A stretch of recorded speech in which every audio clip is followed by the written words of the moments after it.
Hello viewers, আসসালামু আলাইকুম। আমি আজ পর্যন্ত যতবার কাচ্চি রান্না করেছি, আজকের মতো পারফেক্ট আর এত মজাদার কাচ্চি আমি কখনোই রান্না করিনি। ট্রাস্ট মি, আমার রেসিপি ফলো করে বাসায় ট্রাই করলে আমার মতো আপনাদের কাচ্চিটাও একদম পারফেক্ট হবে।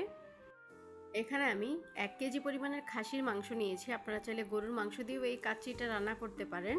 এখন এখানে দিয়ে দিব 2 টেবিল চামচ আদা রসুন বাটা, 1 টেবিল চামচ বাদাম বাটা, 1 টেবিল চামচ পেঁপের খোসা বাটা, 1 টেবিল চামচ সয়া সস আর 1 টেবিল চামচ টমেটো সস। 2 টেবিল চামচ কাচ্চির মশলা দিয়ে দিলাম, 1 চা চামচ জিরা গুঁড়া, 1 চা চামচ গরম মশলার গুঁড়া আর স্বাদ মতো লবণ, পেঁয়াজের বেরেস্তা আর শাহি জিরা আর পেঁয়াজের বেরেস্তার তেল দিয়ে দিলাম, টক দই। এখন এই সব কিছু খুব ভালোভাবে মাখিয়ে নিতে হবে। সময় নিয়ে যত ভালোভাবে মাখানো হবে এই মাংসের ভিতরে তত ভালোভাবে মশলাটা ঢুকবে। এখন এই মশলার সাথে মাংসটাকে মাখিয়ে 2 ঘন্টার জন্য রেস্টে রেখে দেব। আপনারা চাইলে মাংসটাকে ম্যারিনেট করে নাও রাখতে পারেন। এখন এটাকে এক সাইডে রেখে দেব। এখন আমি এখানে হাফ কাপ পরিমাণ পানি নিয়ে তার মধ্যে 2 টেবিল চামচ গুঁড়া দুধ দিয়ে খুব ভালোভাবে মিশিয়ে নিচ্ছি। পরবর্তীতে এটা কাচ্চিতে ব্যবহার করব। আর দিয়ে দিলাম 1 টেবিল চামচ ঘি। ঘিয়ের সাথেও খুব ভালোভাবে মিশিয়ে নিচ্ছি। এখন এটাকে এক সাইডে রেখে দেব। এখানে হাফ কাপ পরিমাণ লিকুইড দুধ নিয়েছি, তার মধ্যে সামান্য পরিমাণ ফুড কালার দিয়ে দিলাম, জাস্ট দেখার সৌন্দর্যের জন্য। পরবর্তীতে ব্যবহার করব। এখানে আমি 2 কাপ পরিমাণ বাসমতি চাল নিয়েছি। আপনারা চাইলে চিনি গুঁড়া চাল দিয়েও কিন্তু এই কাচ্চিটা রান্না করতে পারেন।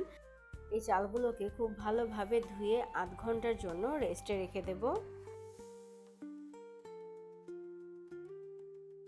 এখন আমি যে পাত্রের মধ্যে কাচ্চিটা রান্না করব সেই পাত্রের মধ্যে আগে থেকে মাংস ম্যারিনেট করে রেখেছিলাম সেগুলো দিয়ে দিচ্ছি। এখন এই কাচ্চির মধ্যে একটা স্মোকি ফ্লেভার অ্যাড করব, সেজন্য একটা স্টিলের বাটি নিয়ে নিয়েছি, তার মধ্যে 2 টুকরা কয়লা গরম করে নিয়েছি আর 1 চা চামচ ঘি দিয়ে দিলাম। এখন সাথে সাথে ঢাকনা দিয়ে ঢেকে দিচ্ছি যাতে এই ধোঁয়াগুলো বাইরে বের হতে না পারে।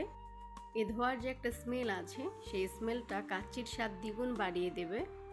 এখন কাচ্চির জন্য চালটা রেডি করে নেব। এখন এখানে একটা পাত্রের মধ্যে পর্যাপ্ত পরিমাণ পানি দিয়েছি, তার মধ্যে কিছু গোটা গরম মশলা, শাহি জিরা, লবণ আর তেল দিয়ে দিয়েছি। পানিটা খুব ভালোভাবে বলক চলে আসা পর্যন্ত অপেক্ষা করব। পানিটা যখন খুব ভালোভাবে বলক চলে আসবে তখন আগের থেকে যে চালটা ভিজিয়ে রেখেছিলাম সেই চালটা দিয়ে দিচ্ছি। এখন এই চালটা 50% মতো সেদ্ধ করে নেব।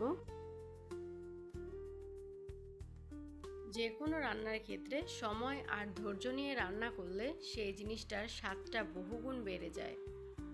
আমি আশা করি প্রথম থেকে শেষ পর্যন্ত আমার রেসিপিটা যদি ফলো করেন তাহলে একদম পারফেক্ট কাচ্চি আপনারা রান্না করতে পারবেন।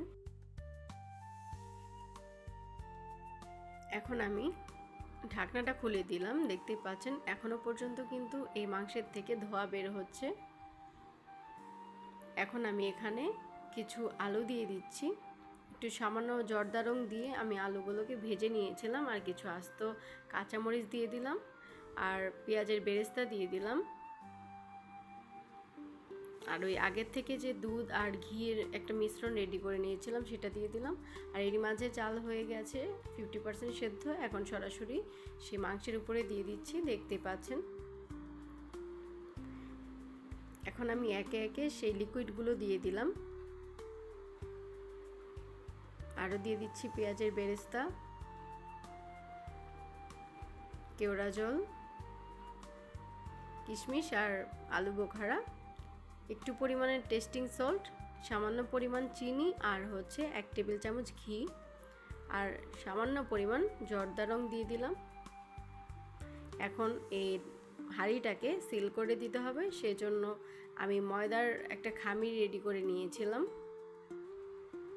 চারিদিকে খুব ভালোভাবে দিয়ে দিয়েছি। এখন একটা ঢাকনা দিয়ে খুব ভালোভাবে চারিদিকে বন্ধ করে দিতে হবে। আমি চুলাতে আগের থেকে একটা তাওয়া গরম করে নিয়েছিলাম। এখন চুলার ফ্লেমটা একদম হাই করে দিয়ে 10 মিনিট রাখতে হবে। তারপর একদম চুলার ফ্লেম লো করে দিয়ে আরও 1.5 ঘন্টা রেখে দিয়েছিলাম। দেখতেই পাচ্ছেন আমার কাচ্চি কিন্তু একদম রেডি হয়ে গেছে। আর কতটা ঝরঝরে হয়েছে আর কতটা লোভনীয় লাগছে আপনারা দেখে অবশ্য বুঝতেই পারছেন। আর নিচে থেকে কিন্তু একদম লেগে যায়নি। আশা করি আজকের রেসিপি আপনাদের কাছে ভালো লেগেছে। ভালো লাগলে একটা লাইক দিবেন। সবাই ভালো থাকবেন। আল্লাহ হাফেজ।